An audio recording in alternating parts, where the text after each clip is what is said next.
Hello, my name is Greg Madison, and welcome to this episode of The Living Process.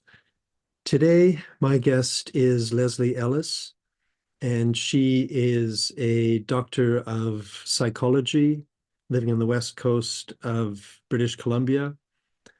And her initial training is in Jungian analysis, and she then went on to train in focusing, but especially trauma-informed focusing with Shirley Turcotte in Canada. And we speak a little bit about that experience. And then we go on and talk about her specialization that she's been developing now for quite a few years in working with dreams in an experiential manner. And we talk about how to retell the dream from the inside, how to get help from the dream, how to allow the dream to carry itself forward, and some of the specifics about her way of working with dreams, which is informed, of course, by Eugene Gendlin's earlier book, Let Your Body Interpret Your Dreams. But Leslie has expanded upon that in many ways and also offers in her own book some of the broader context around dream research, which is fascinating to read. So I hope that you enjoy this. I found it very inspiring talk, and it's made me very interested in dreams all over again. So I hope it encourages you to work with your own dreams, and if you work with clients, perhaps to inquire more into their own dream lives. Thanks very much. Here it is, The Living Process, and our episode with Dr. Leslie Ellis.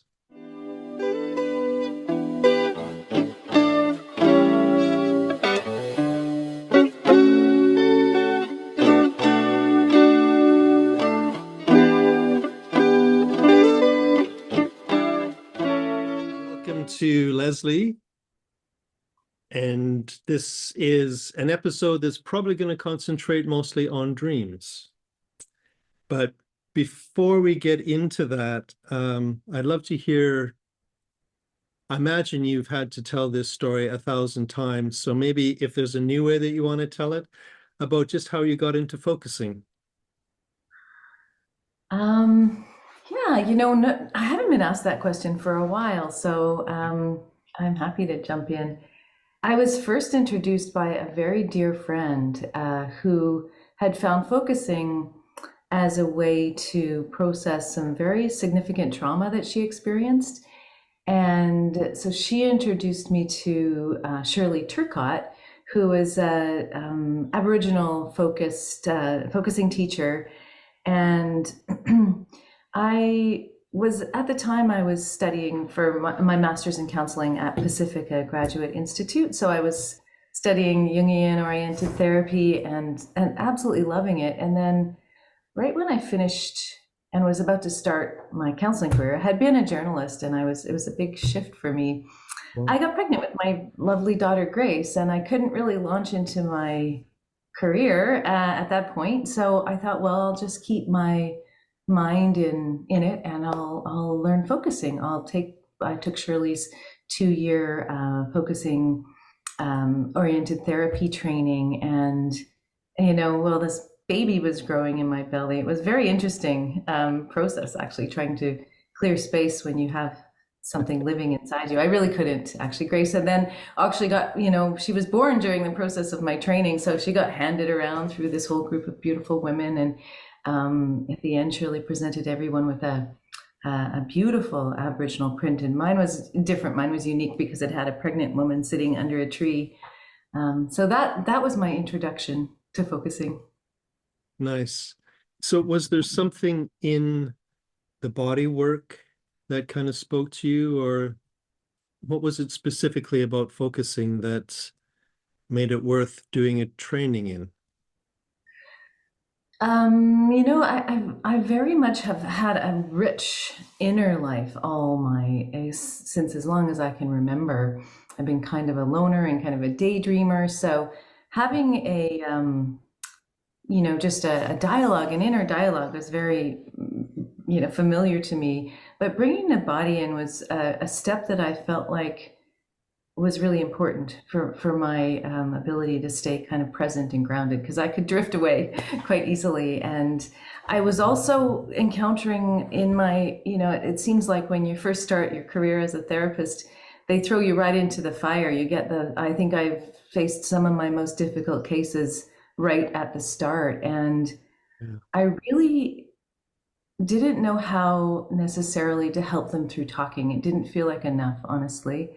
Mhm. It felt like a lot of their trauma was implicit. And I really didn't feel like, even though I got excellent tools, I have to say my training was excellent.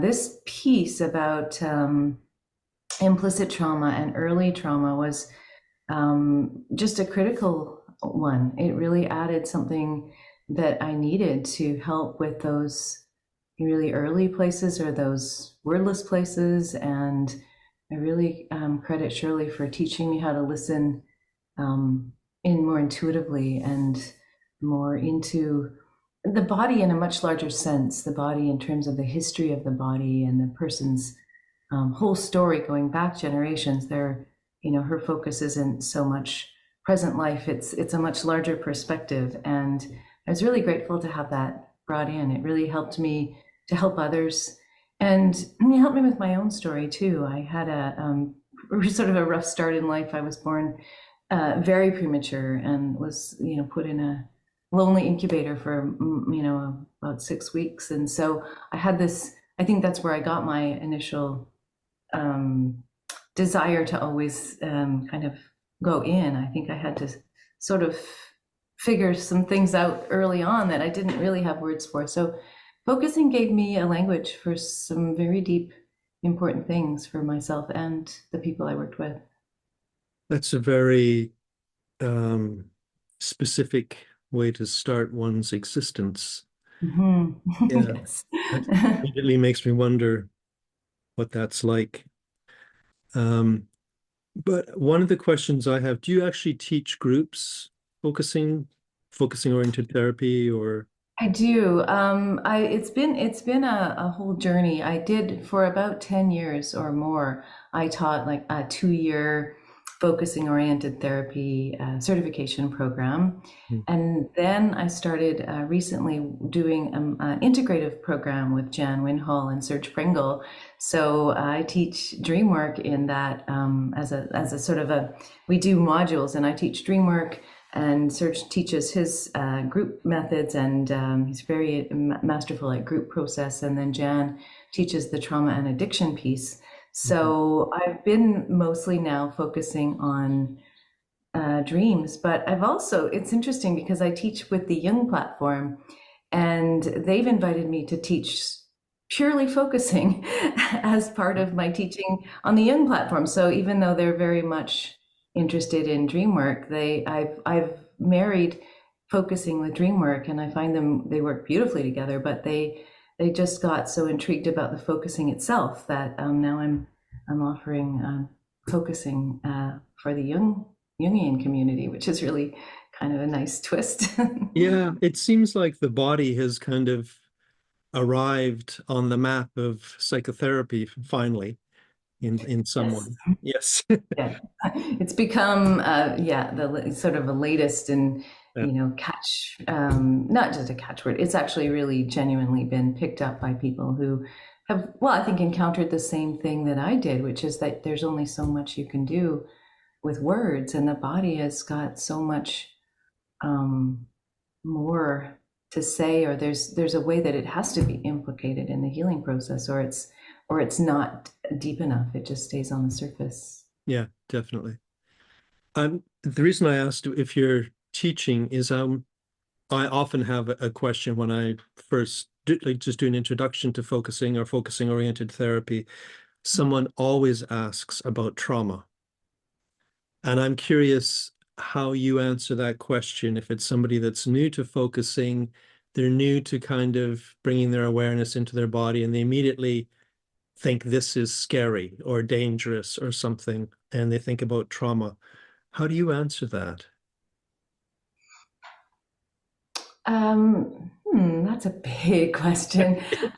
Well, I generally, when I first introduce focusing, I do introduce safety, ideas of resourcing. Mhm. I do think that when people have had significant trauma, um, that going inward can feel unsafe. And so I address it right at the get-go, even though it's more of an advanced skill. It feels like you can't invite someone inward without having that conversation about there could be uh, memories or feelings or sensations you encounter that are uncomfortable.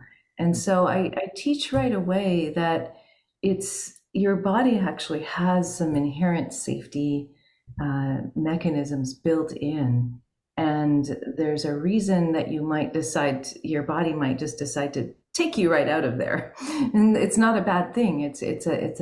We have these very inherent, well developed ways to titrate and to, feather our way in. And so I talk about those and say we can just learn those deliberately, ways to find a comfortable distance. And I Mhm. teach people how to develop the ability to observe from a distance, from a little bit further out, so that there's a way to stay present and observe and find what's comfortable. But I never stop people from going in, because I don't want them to get the idea that this is a dangerous place or that it's somehow too much for certain people, because that's absolutely not true. I feel like that is the way forward. Yeah. It's just that it has to feel like it's a way forward that isn't too much at once. And I think the first time people do focusing, they're just a little unguarded and they'll go right into the deep end sometimes. And so I try to prepare them for that. But once they've kind of dipped a toe in and realized, oh my goodness, this is a powerful route to everything that's in there. So they're automatically then more cautious, or they go at an appropriate pace. But I do caution that the first time people are just not expecting that it can get so deep so quickly. Yeah. So all of that, I say all of Yeah.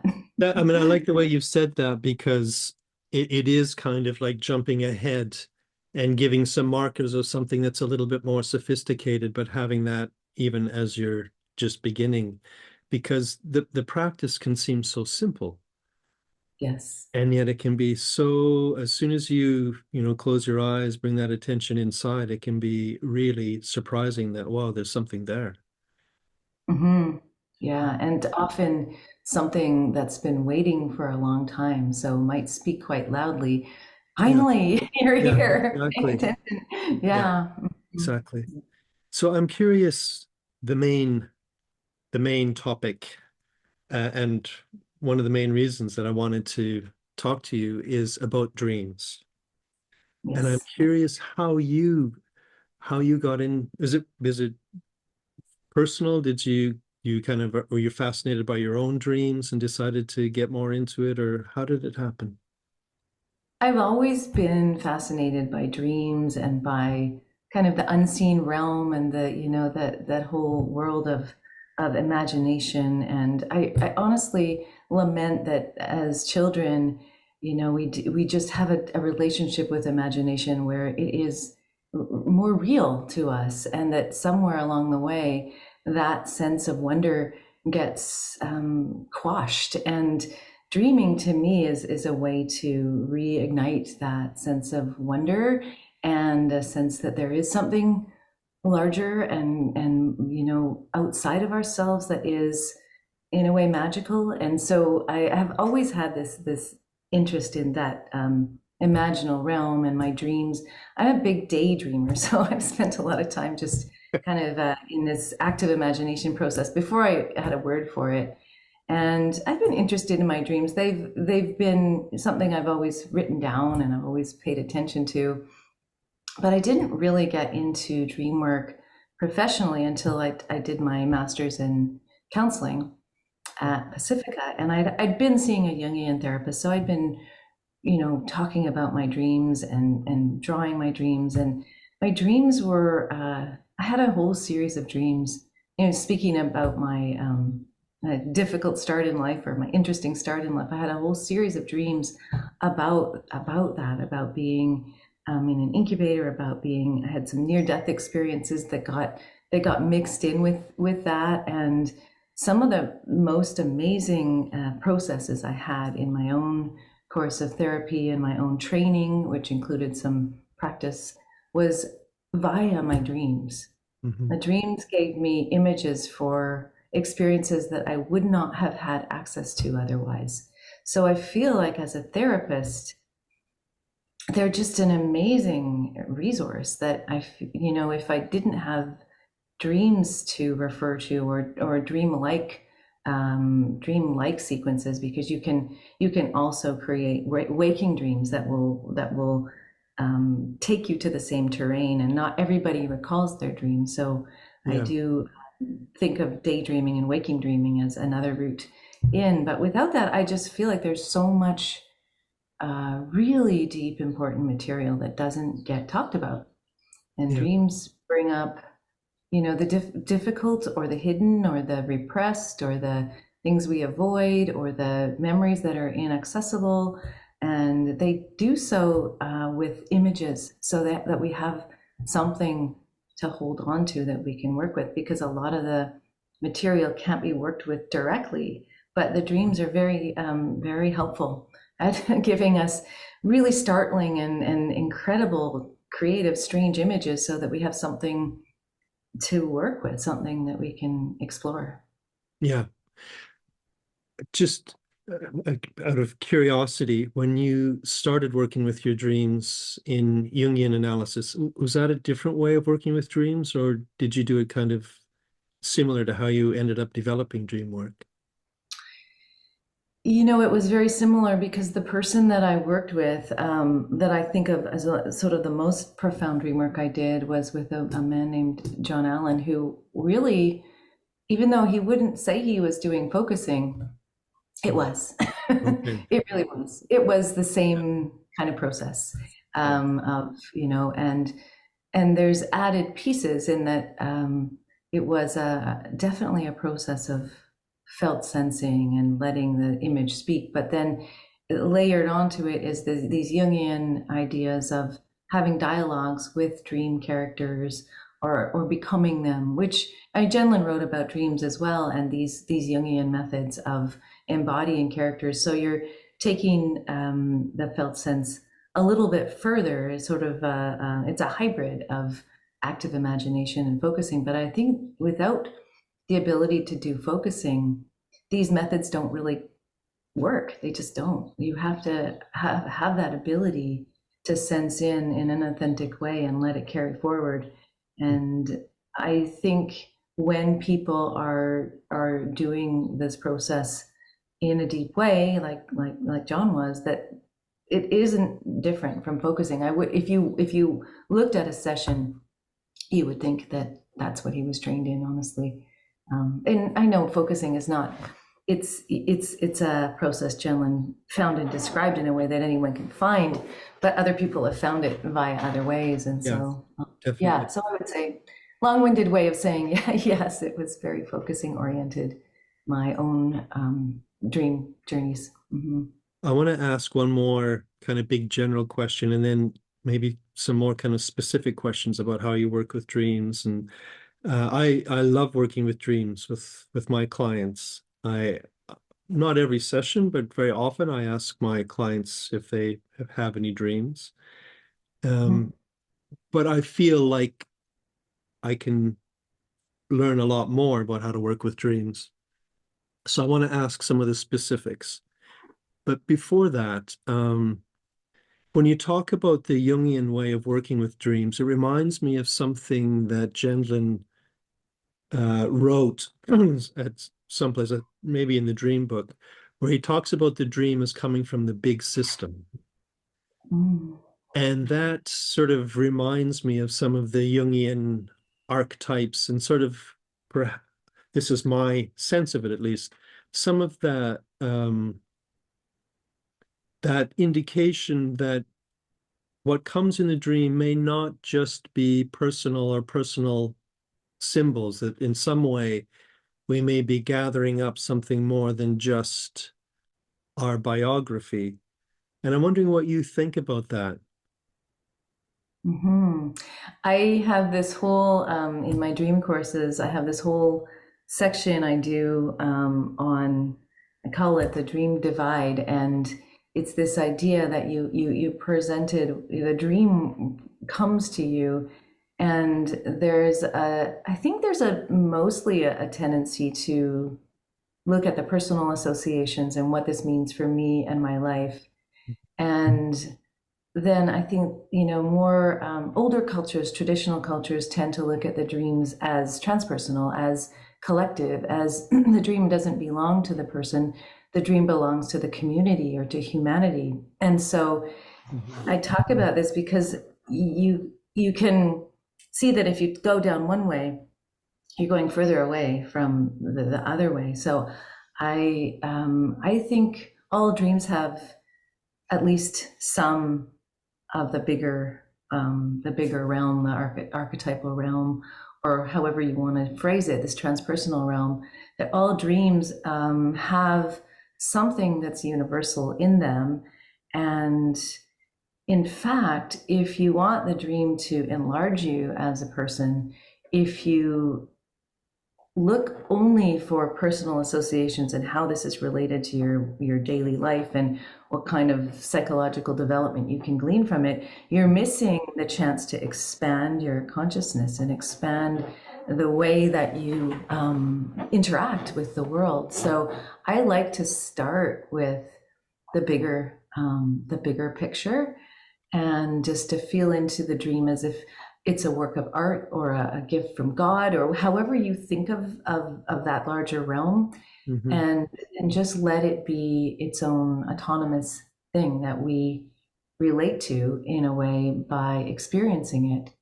And that doesn't require interpretation. It's very different from the way, if you want to interpret or figure out or make meaning, it isn't about that. It's actually an encounter. Like encountering, I think of it like encountering a wild animal, something that's other and majestic and has this way of moving inside you, but isn't you.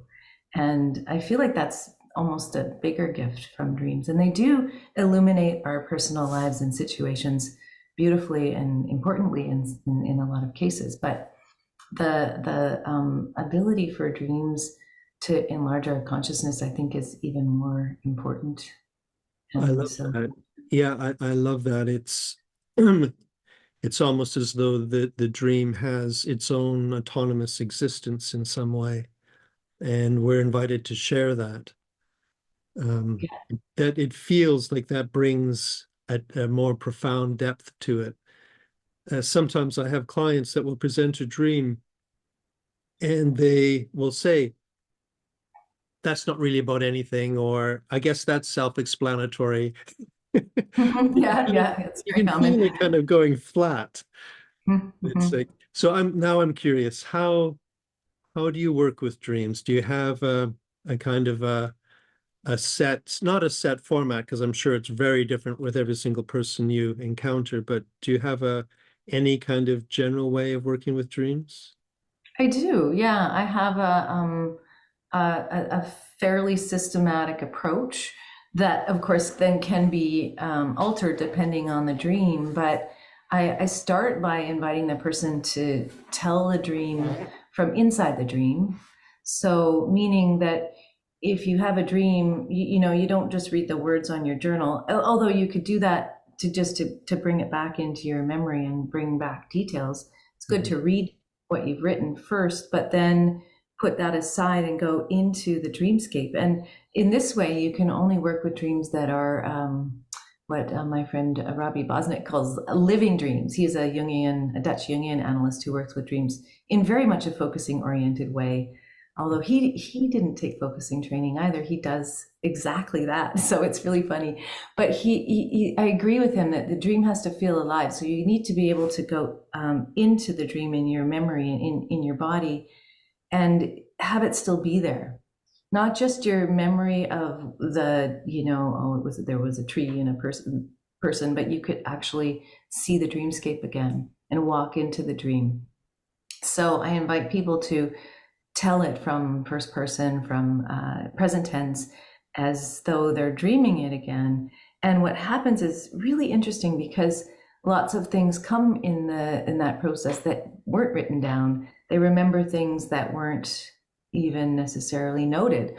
They'll see new things. The dreams actually change. I believe they change. They're a living thing that changes even when we're not engaging with them. So they might be slightly different than what you remember. And I don't feel like the written text of a dream is really sacred, or that's how the dream is now, because they evolve. And so I basically have people walk through the dream and really just describe their current experience of it, and especially the starting with where it is, because that deepens the experiential aspect of it. If you can engage with the place, with the weather, with the smell, the sounds, all of the senses. Mm-hmm. So immersing into this dreamscape and looking around. And then what I do, and this is an idea from Lynn, which I've picked up and I really love, is the idea of finding help in a dream. So looking for the resources, because dreams mostly or very often present challenging, something that's at the edge of our consciousness that wants in or feels a bit difficult. This is why people dismiss their dreams. I think it's, when they say, oh, it's nothing, it's really because it's something, and some part of them knows that and doesn't really want to go there. So I invite them to look around for anything that feels nurturing, and to embody the felt sense of that. And there could be many things. And if the dream material feels particularly challenging, I invite them to pick up as many resources or helpful places that they can, so that they will be more able to stay with what the dream might be presenting that's challenging. And it really works. It's like this was from Lynn as well, the idea that the help you need is in the dream itself.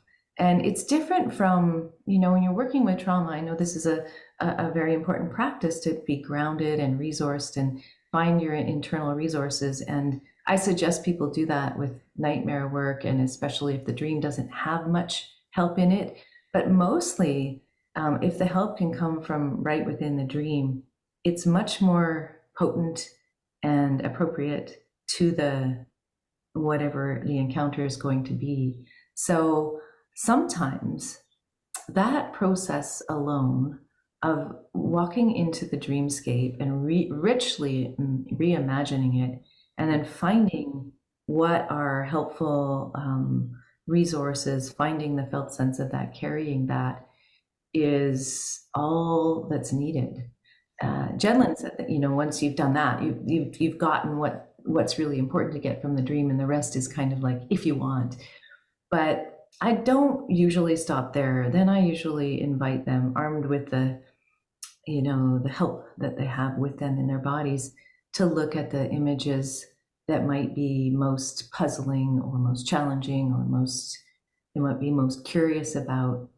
Mm-hmm. And to have either a dialogue with that image, or if they're up for it, it's really powerful to enter into the subjective experience of the image, because I think we get caught up in this idea that our dream ego, the avatar of us in the dream, is equivalent to us and is really the central viewpoint and the main character and all of that. And I don't believe so. Honestly, I think that is potentially a representative of our persona, or our ego consciousness, or our image of ourself.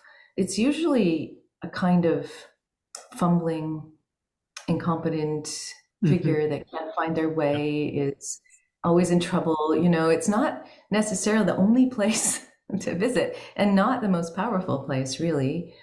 So I would invite people to embody other characters or elements. They can be inanimate, they can be embodying a place, an animal, whatever kind of appeals to them. And as long as it feels okay to do that, and from the inside of other dream elements, there's a whole nother take on the dream. Like it really does expand a person. And this is specifically how Robert Bosnick works, actually. This is all he does with the dream, is have people embody different aspects of the dream and pick up the felt sense of that and gather up several felt senses at once and hold them all and explode, or or so it's quite an intense process the way he does it. And that isn't how I do it, but it is. I've studied with him, and it's interesting because he's very masterful at helping people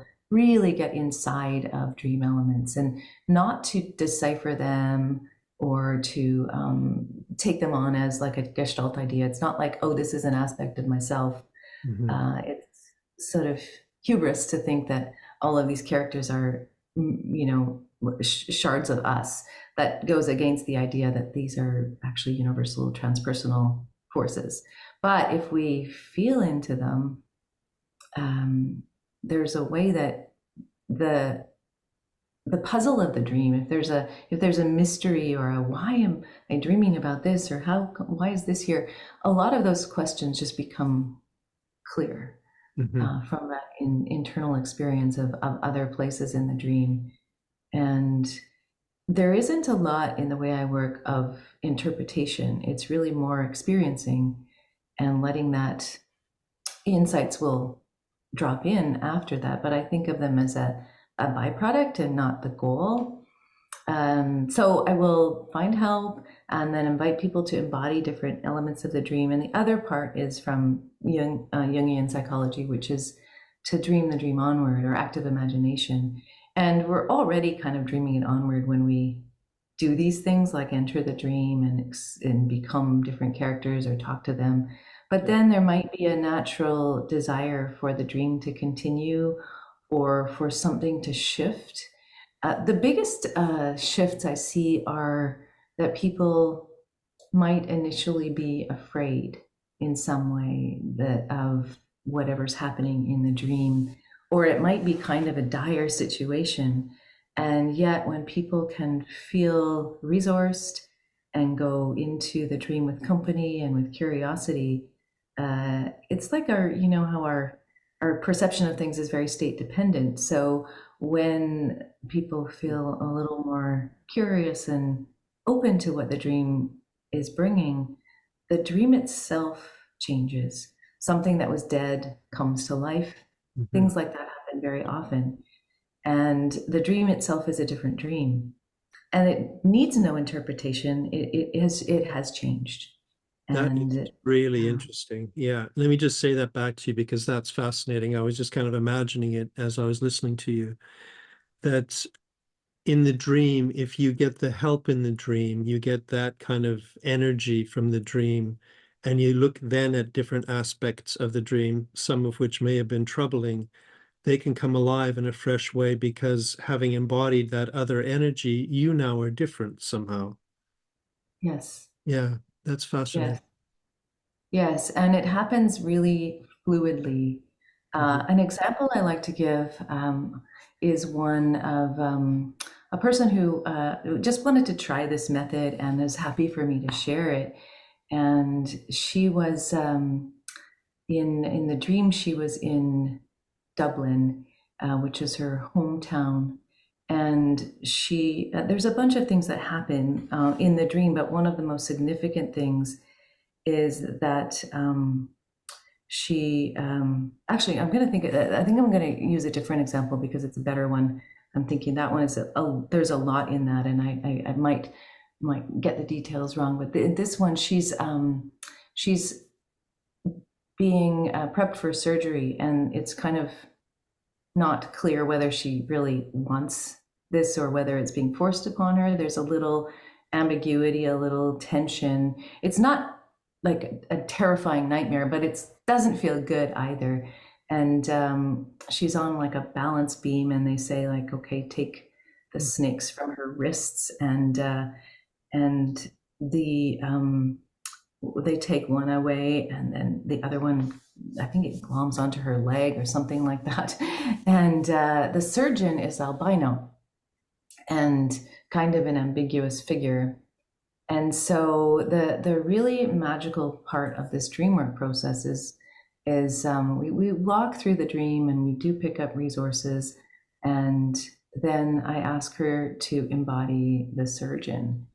And the instant she does that, this surgical room gets flooded with light. It just becomes incredibly different, incredibly spiritual. Suddenly, the whole thing is just infused with light. And the surgery, it's like I think she decides to keep the snake. But what happens is just the whole dream is a different thing, and the conversation shifts to her neglected spiritual life, and that just is, she starts to go off on this, just a track about how this dream is really, it felt important, but she had no way to decipher it. And this wasn't a figuring out, this was an experiencing of this ambiguous character as, oh my goodness, this is a richly spiritual experience that infused the entire dream and her with light, and her face was lit up, and it was an experience that wasn't really, you couldn't say that it logically went from there to there. She didn't have necessarily great words for it. She just went, oh my goodness, this is a call, and I've been neglecting this, and this, and it wouldn't have happened by itself. Is the other thing that I find interesting, because I do think dreams are trying to engender these kinds of experiences, but I don't know if it's because we resist them or because they require some extra attention. I know Jenlin said, he felt that if you didn't actually do some focusing and experiencing with your dreams, you weren't getting what they were bringing.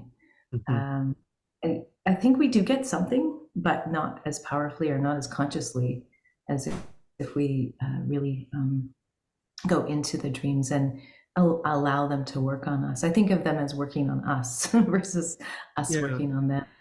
Because sometimes you could wake up in the morning and sort of half remember a dream, but you carry the mood of it with you during the day, and you can feel there's something is happening in there, and your way of interacting all day long is a bit different because something's infiltrated you to some extent, even if you don't remember much of the detail. Yes, they can bring a felt sense without a memory. They can be a felt sense. A dream can be, sometimes not really like a story like movie. I think we tend to make stories out of them because of our tendency to turn things into narrative. But I don't think dreams I don't think they come that way. I think they come all of a piece, and they're an immersive experience, kind of a world unto themselves. And we make a story because that's how we, only way to really record and communicate them. But I think images and felt senses and pictures are better actually at conveying a dream image. And that's that. I always feel like there's, it's inadequate. Our description of our dreams, our retelling, our remembering of them, all of it is kind of it gets at it, but it doesn't encapsulate or capture it, the whole thing. Yeah, it just kind of points at it. Yeah. There's some specific questions I wanted to ask, but before that, I'm just getting a sense, when you talk about working with clients, that somehow it sounds like your clients, I don't know if they pick it up from you or if you do some kind of prep work to encourage it, but they seem to be really interested in their dreams and curious and willing to honor them or willing to go into the inner workings of them or something. And I'm wondering, do you have a way of encouraging that, or do they just get it from you and your interest in their dreams? It varies. Some people come to me specifically because they have dreams or nightmares, and some will just start with focusing or bring a dream. And once they have an experience of how amazing it can be, then they bring more, and that becomes their preferred way of working. Mostly now, though, I see very few clients. I'm mostly teaching therapists how to work with dreams. Uh-huh. And the therapists that are interested in working with dreams, and we do dream work as part of the training, quite a lot of it, they are already coming with that interest and curiosity. A lot of them already do work with dreams, but they don't work in this experiential embodied way. It's a process of unlearning for a lot of them, that, there is such a tendency to want to pin it down and find the answer and analyze it. And I know that there's a great and rich history of that. And I don't want to discount it, except that I feel like that delimits it. And it in Jungian terms, the kind of method I've studied most, there's a sort of a symbology and a language that comes with that approach that may or may not speak to somebody's dream. I feel like that approach is now dated, and particularly around gender lines and anima, animus, all of those things that, these characters equal that. And I don't feel like dreams are ever can be pinned down in those terms. But so most of the people that come to me are already kind of on that path. And the ones that are not, they do focusing and they start to have an imaginal life. It may or may not be dream work, but it is imaginal work. That's just how I work. So if they don't love it, they don't stay. But mostly they just start to their imaginal life starts to just speak to them. It becomes much more alive, and they feel excited when they have a dream to. Yeah. When you mention teaching therapists, when I teach therapists, I encounter, I don't usually specifically teach dream works, but I always ask, do you work with dreams? And the vast majority of therapists that I speak to, they will say they're open to hearing a client's dream, but they will just hear the dream and then right away move on. They don't have any, I don't know if it's that they don't have any way of working with dreams, or if they feel like they need some extra confidence or something. Do you ever encounter that? And if you do you have any way of kind of encouraging maybe like young therapists, especially perhaps, to kind of hang out with dreams in a way that they don't have to do anything necessarily, but they at least honor them a little bit more? Yeah, I mean, that's actually the reason I'm doing what I'm doing, is that dreaming and dream work has become more marginalized over time. Yeah. It's not necessarily part of the mainstream training.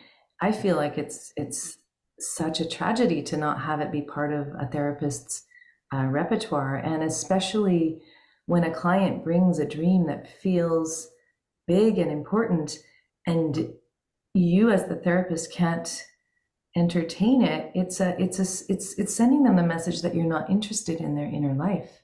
It's really it's not just neutral. I think it's detrimental, honestly. So partly, I mean, that's why I offer these courses, because I think that there is a gap in the training, and it seems like that's just widening. But I also say, look, even if you don't necessarily take the whole training or find your own method, although I recommend people do some training, but to start with, all you really need is the tools you've learned as a therapist, which is curiosity and openness. And you treat the dream like you would someone brought you a story about their life, their encounter at work or their partner. You would encounter it and ask more questions, and you can treat a dream exactly the same way. I think the problem is that people have gotten this idea from, complex approaches like Jungian approaches, Freudian approaches, where there's a specific method and you have to understand. With Jung, you have to, feel like you have to have read every myth and every story and every literature of all the world to really flesh out the dream. And there's this idea that there's a lot of special knowledge required, and that you have to come up with the answer. And people present dreams; they're always so I don't know, like they're mysterious, and there's no way to say, oh, well, that means, if you do that, then you're not really doing justice to the dream. I don't believe in universal meanings or symbol dictionaries, but I think that it's daunting when someone presents a dream and it's this bizarre scenario, and the therapist is expecting that they have to make it all make sense. And maybe the client is too. And so I just say, step back and treat it like any experience. And if you are going to ever find, maybe there is a reason this dream came to this person, but they're the ones that are going to figure that out. You are never going to be the one to have the answer, because you don't have their whole life experience inside you. Yeah. All you can do is invite them to experience the dream. And a really simple way to think about a dream is, this is from Ernest Hartmann, who was a dream researcher as well as a dream therapist, is to think of them as a metaphor for the most salient emotion in your in your experience at the time. So they're not going to be literal. The bizarre pictures are purely metaphorical, but they often carry an emotion, and like a felt sense. They carry something like that's not simply anger, or it's a complex emotion that can best be pictured the way the dream pictures it. They're not trying to be, difficult or obfuscate. This is the dream's best way of presenting this feeling situation. And so if you invite someone to just go into, what does this feel like, and get a felt sense of that image or that scenario, and see if that feels like it has anything to say to you, then you're doing beautiful dream work, and you don't have to know the answer. You won't know. It'd be presumptuous. And it opens up a lot from that simple idea of a metaphor for emotion. Yeah. And so that's what I will say to start with. Yeah, that's wonderful. It's very encouraging and very kind of accentuating the adventure in a way. And that it's an experience that, like all experience, if you pay attention to it, it gives more experience. Yes. And also what initially appears frightening is usually only frightening because it feels other, or it's been disavowed or pushed away. And if you turn toward it, like a felt sense, it's very similar to focusing this way, that very often if you turn toward the dragon, if it's a dragon in your dream, the dragon then suddenly becomes friendlier and, can become an ally. I have this one, had this incredible dragon dream, and it was quite frightening, but over the course of, engaging with this dragon, it became a true ally. The person came to love this dragon and had dragon images, and they put in their house, and just became. Sometimes the energies that we maybe don't embody or might need more of show up as characters in our dreams, and when we can kind of really engage and embody that, it fills out sort of our, what Jungians would call our inferior function. It fills out all of the places that we haven't really developed, and they'll show up as shadow characters, but as you sort of develop a relationship with them, they don't necessarily lose their strength or their fierceness, but they become your fierceness and your strength. Or you can incorporate some of that. I wouldn't say you are it. They're autonomous as well, but there's a way that just engaging with what at first feels daunting, and I think this is true in life. If it will always become easier to understand and more relational once you have a relationship and a curiosity about it. It feels less other. I was just going to ask you a little bit about working with nightmares, and I feel like you're touching on that now. Um, but I'm wondering about kind of the more extreme nightmares where someone wakes up in a sweat and something had happened in the dream that was absolutely terrifying. Is there a way, because sometimes I kind of feel um, it doesn't quite feel right necessarily to invite the person to engage with something that's that terrifying. I'm wondering if there's a middle step or if you have a way of developing that relationship. Yeah. Well, there are different kinds of nightmares. And the most extreme or difficult ones are when someone has unmetabolized trauma and, post-traumatic stress symptoms, and the nightmares are recurrent and part of that whole symptom picture. Mhm. And so when people have recurring nightmares, one thing to look at is, does it relate specifically to a trauma they've experienced that they remember? And the closer the dream is to what really happened, the more replicative it is of the actual trauma, the more it indicates that it's not been metabolized and it keeps repeating. And this is, one of the classic symptoms of post-traumatic stress. So in that case, it doesn't mean that you don't engage with it, but you have this clue that it's not been it's not been really worked through. Yeah. And the dream is trying to do that. But what happens is the dreams are so physiologically arousing that the person wakes up and in the middle of the dream, in the scariest place, and then it repeats and it becomes its own like vicious cycle.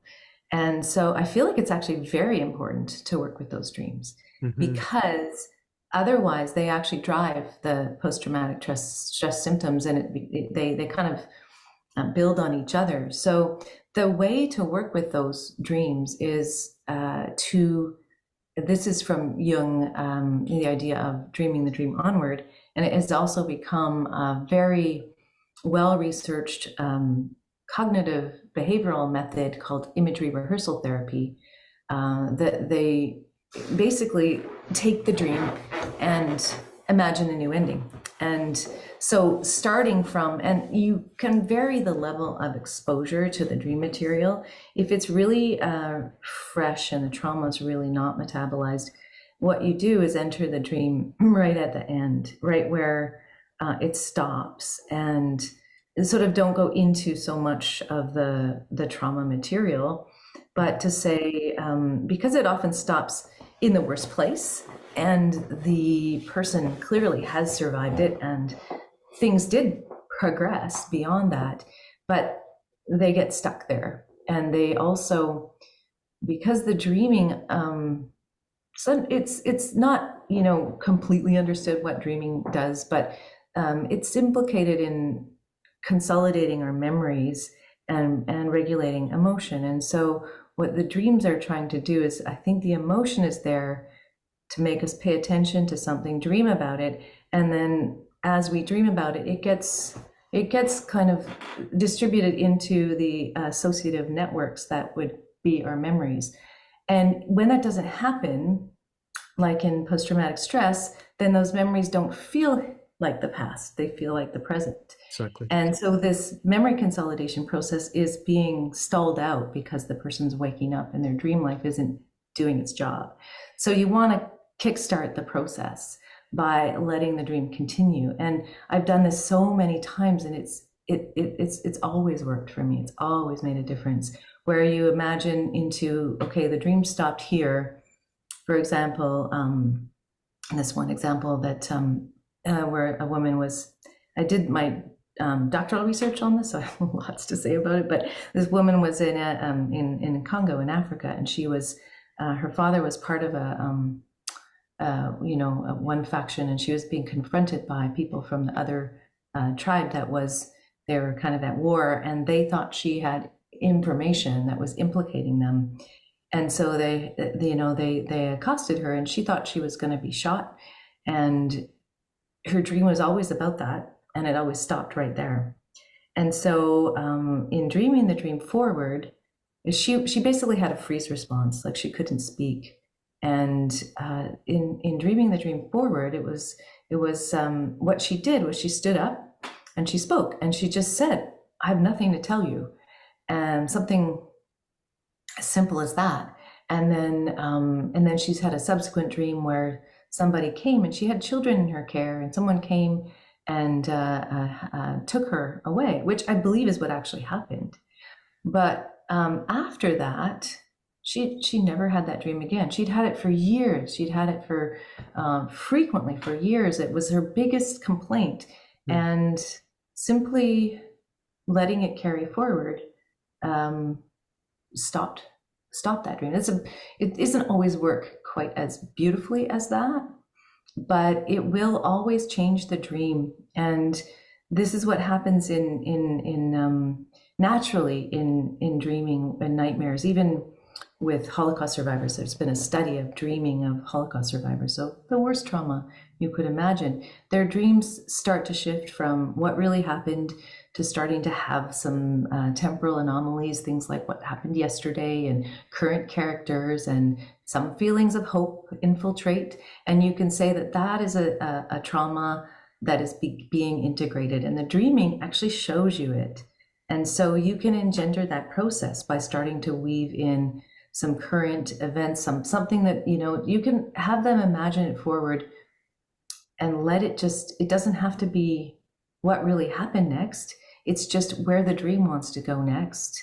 Mm-hmm. And the more, I feel like the more richly experience it is, the more effective it is at seeding the following steps of the dream, so that when it comes back, the dream actually has an avenue to go. And that's why I think it changes, because rather than getting stopped and woken up in the most frightening place, the dream sort of has it's got a path that's been created, and it carries on. And when the person says that the dream has stopped, I think it doesn't stop. I think it keeps doing its job, but they don't wake up in that point, and maybe they don't wake up till morning. And so they may have had the dream, but they don't have any recollection of it.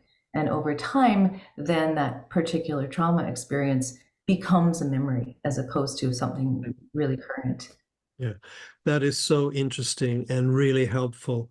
And one of the things I really like in the way that you're describing it is the way that you're working, you're not confined to the dream as it happened. You're allowing yourself to bring in other kind of imagination. And what you just said there, it sounds almost like you're looking for, it's like the dream keeps, if it's a nightmare, the dream keeps waking the dreamer up at the worst possible moment in a way. And if you can imagine anything that would carry the dream forward, it's like you're providing a symbolization of further experiencing. And there's many different ways of doing that that will help the experience go at least a little bit further forward, and you get beyond that worst part, and then other things can start coming into the dream. Is that right? Yeah, very much. And sometimes the dreams, the whole tenor of them shifts, so that something that was nightmarish becomes a lot friendlier, and it creates a less of an aversion to the memory. It makes it possible to work with the memory if you want to, although dreaming can also provide images. Over time, the dreams become less replicative and more metaphorical, generally speaking. I mean, there's never a hard and fast rule with dreams, but then sometimes the dreams they'll bring pictures of the feeling, and you can work with the pictures, have them carry forward, maybe draw them, maybe get familiar with them, let them have a voice and a life, and that can be a way of working with the trauma, the feelings around it, without ever having to retell the story. And sometimes the story isn't even available, but the dreaming is helping with the emotion that's carried with it. And I think that's one of the things that dreams do, actually, what they're trying to do. And that recurrent nightmares are Mm. just when the process gets stalled out because of the intensity of the physiological intensity wakes the person up, and the dreams don't get to do their job. But there's such a profound shift that happens if you work this way. It seems easier to me than working specifically with trauma events. I feel like that's fraught sometimes with, Mm. it's like I think the dreams are actually trying to help with Yeah, trauma and teaching us how to be with the experiences. yeah, definitely. I have another question. No, we don't have too much more time. Um, it's a specific question and a bigger question at once. And the specific question is on, I remember many years ago when I read Gendlin's Let Your Body Interpret Your Dreams. I've got his book here and also your book, which I think is a wonderful book. Oh, thank you. Yeah, I loved it. I really loved it because it also gives more context around dreams and dream research and stuff, which I really enjoyed. But when Jean talks about the bias control, and it's a little bit complex how to understand what he really means by that from his book. And I'm wondering about your understanding of the bias control or anything else that you feel could kind of be updated since his original dream book so many years ago. Hmm. Yeah. How much time do you have? The bias control, I mean, he did add that paper after his dream book, Three Learnings Since the Dream Book. And because he realized that the way he described bias control in the original book was very convoluted and difficult to understand. And so he basically revised it himself to say, anytime that the dreamer and the dream disagree, to pay attention to that. And I do think there is something for me in that has I've learned from and has evolved. And so I think it's really good to be contrarian in dream work and to look at the whole dream scenario and say you have a monster in the dream, and your initial response is, well, there's the bad guy, and it's like one of those detective movies where the bad guy's never the bad guy. It's always something that you don't expect, and dreams are like that. I think it's a mistake to decide too early, or even ever, actually, what's good, what's bad. I don't think of dreams in those terms. And so, but the bias control, it's a way of, if we're working with our own dreams, the idea is that we'll basically interpret it in ways that we already know what it means, Yeah. and we presume a lot of things.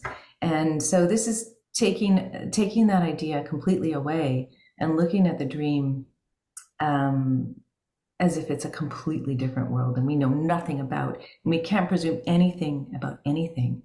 But it's often more enlarging and more interesting, expansive, to go toward the things in the dream that we initially have an aversion to. That's how I, kind of revised the way to talk about bias control. So I might start with what's helpful and what feels good to, get the help and resources, but always I'm interested in, the darker, mysterious corners of the dream, because I feel like those are growing edges. They're not necessarily bad. Honestly, they're often where the greatest source of growth comes from.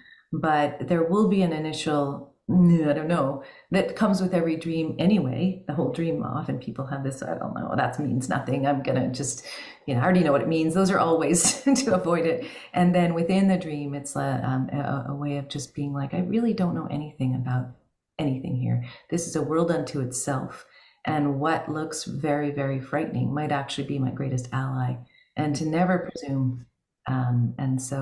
But going toward the things that have an edge is usually where the most growth happens. Yeah. And so that's how I sort of describe bias control. And with the other main thing, and there's many things that I would have updated about Jenlin's work, but the other one is the 16 questions. He's like a list of 16 questions that he suggests you ask of a dream. And he takes most of them from Jung, Freud, and Gestalt. And they are basically an interrogation process of the dream. And I don't agree with that approach. Mhm. I feel like there are questions to hold, and I've picked up the three experiential questions. Can you be that person? Can the dream continue? There's one more, the finding help. And those ones, finding help isn't one of the 16 questions, but those are the ones I feel like are the most open-ended and generative. And the other ones, like, oh, what has it got to do with your childhood or sexuality? Or I think those things will arise naturally if that's what's in the dream. But to specifically be interrogating the dream in those ways, I feel like that's a mistake or it delimits it. Yeah. So I kind of caution the use of those 16 questions. Yeah, that's helpful. Um, I want to ask just one very quick question, just for my own interest. Um, I have dreams. I mean, I remember my dreams sometimes, and then sometimes I don't. And if I have clients that don't, I encourage them to have a notepad by the bedside table and try to jot down just anything. And Mhm. the dreams usually come quite quickly, which surprises me. But I have a dream that there's different aspects of the dream, but the thing that I find so interesting that I've never been able to quite understand is just that it's like there's this place in my dream world that doesn't exist in the physical world, but it's almost like another world. And there's this particular house that I find over and over again in my dreams. And it like all sorts of different, like the dream activity is something else. Like there's, I've lost Yeah. my dog, or whatever's happened. But it's this funny, it's like a street or a house or something. And in the dream, I always have this same reaction. It's like, oh, I'm back here.